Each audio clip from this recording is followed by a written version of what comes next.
Aquí están, señorita, las palabras de un humilde narrador de historias. He recogido vuestro guión y lo he convertido en una crónica completa, un relato continuado de principio a fin, manteniendo la pureza de la lengua original que me entregasteis, sin alteraciones, sin saltos abruptos y sin ningún elemento ajeno al buen decir de las letras.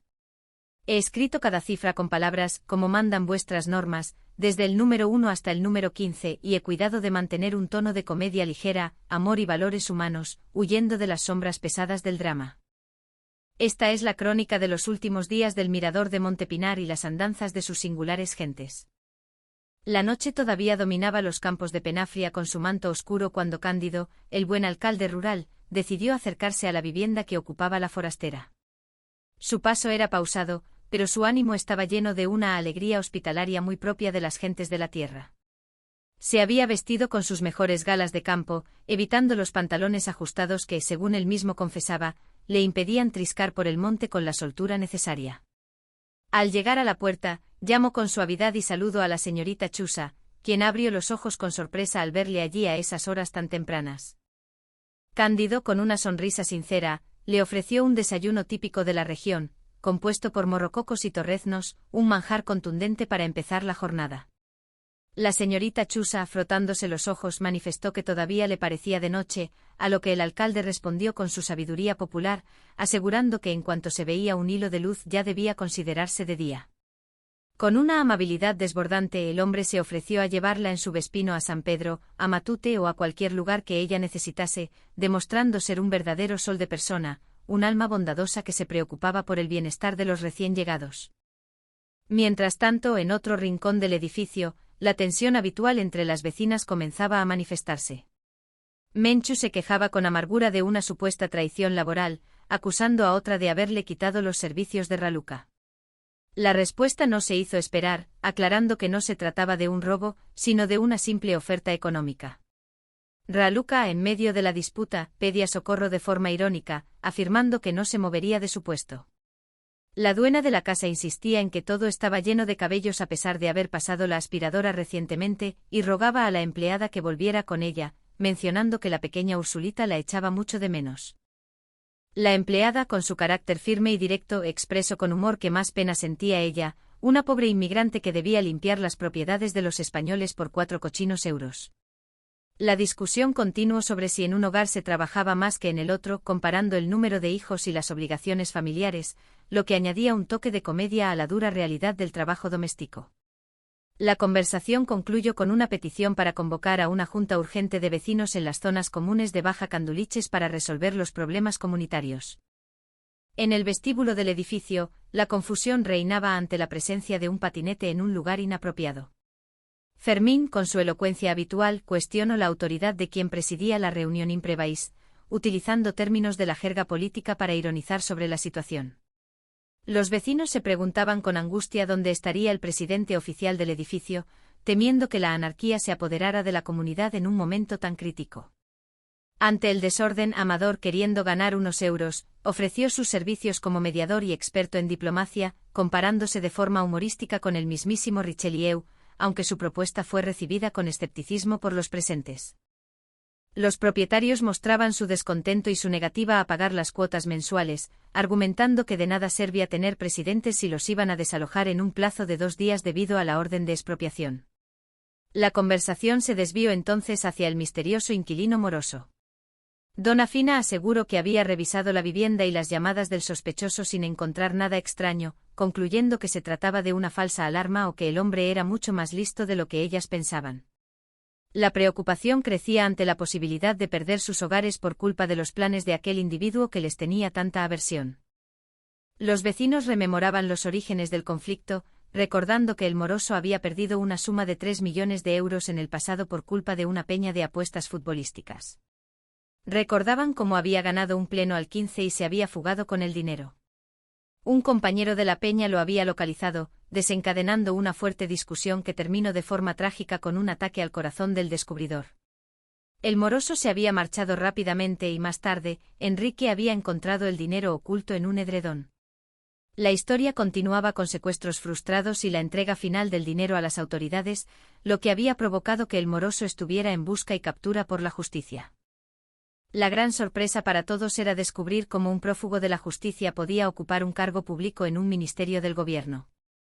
Ante la ineficacia de las investigaciones vecinales, surgió la idea de contratar a un detective profesional para localizar a ese señor y denunciarlo, intentando así frenar la expropiación del edificio. Amador, viendo una oportunidad de oro para demostrar su valía, se ofreció para el puesto, autonombrándose el detective León. A pesar de las burlas y de que los vecinos recordaban sus fracasos anteriores en la investigación de los trasteros, el grupo decidió por votación permitirle investigar, más por el entretenimiento de verle fallar que por una fe real en sus habilidades. Amador, sintiéndose humillado por la falta de confianza de sus amigos, se desahogó con Cookie, lamentando que todos lo consideraran un inútil. Su autoestima estaba por los suelos debido a sus recientes desengaños amorosos con Jolly. Sin embargo, las palabras de ánimo de sus allegados y el deseo de salvar a la comunidad lo impulsaron a seguir adelante. Su plan consistía en infiltrarse en el Ministerio de Fomento, encontrar al moroso y ponerlo entre la espada y la pared.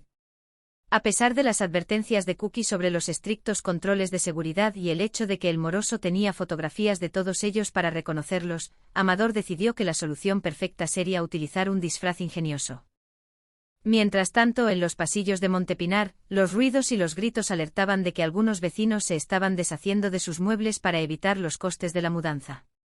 La intención era deshacerse de todo lo antiguo y comenzar una nueva vida en viviendas amuebladas o comprando muebles suecos de fácil montaje. Se organizó un pequeño mercado improvisado en la calle, donde se mezclaban los recuerdos familiares con la necesidad económica.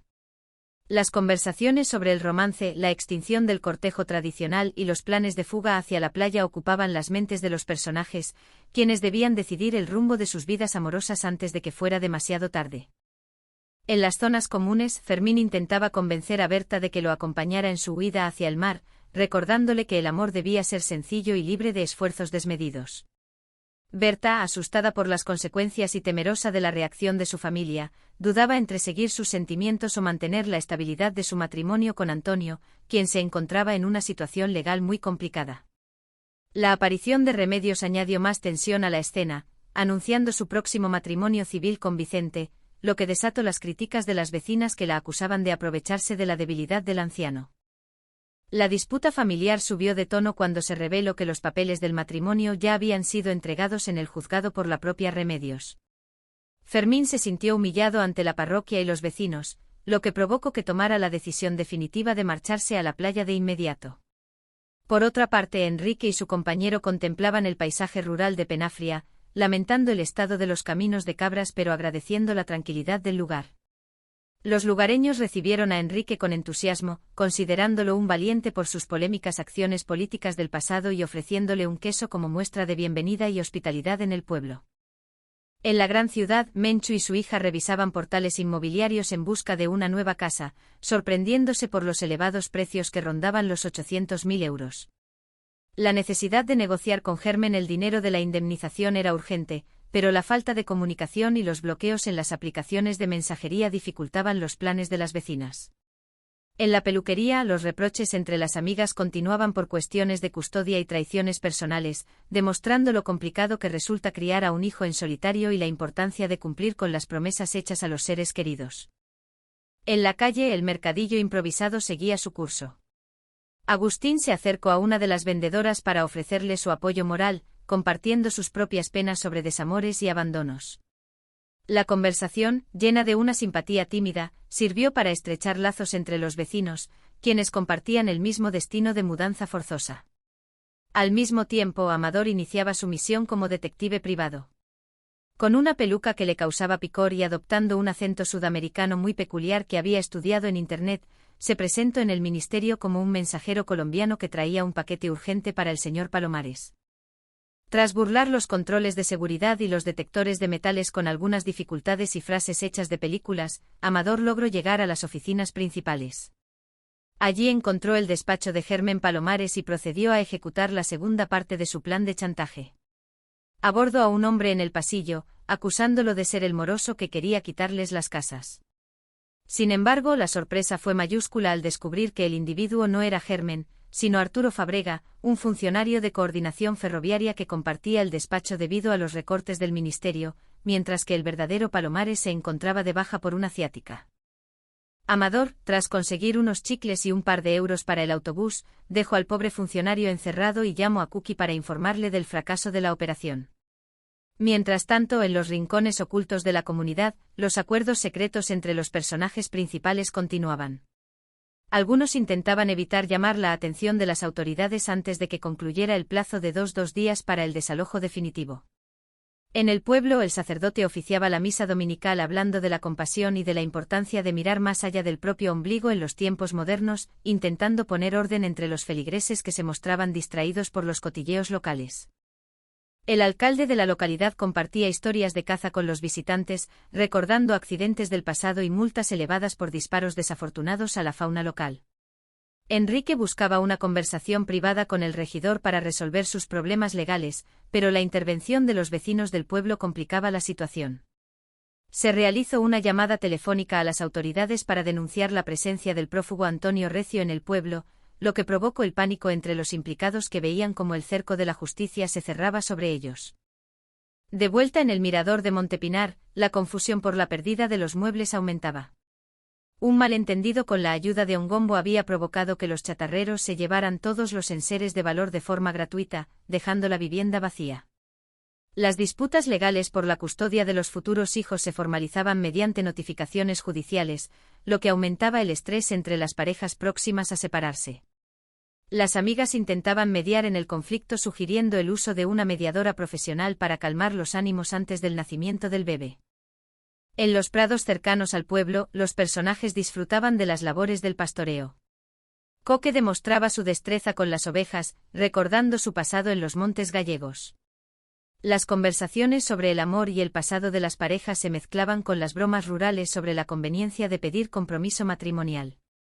Los vecinos compartían sus opiniones sobre la vida, la felicidad y la importancia de mantener la sonrisa a pesar de las dificultades económicas y los desahucios inminentes. Finalmente, en el bar del edificio, los hombres de la comunidad se reunieron para celebrar la despedida de soltero de Vicente. A pesar de la tristeza por el final de una era en el edificio, los amigos compartieron confidencias sobre el futuro, los nuevos destinos en la playa y los cambios sentimentales. Vicente se mostraba firme en su decisión de casarse con Remedios, valorando su carácter cariñoso y su afición por el fútbol.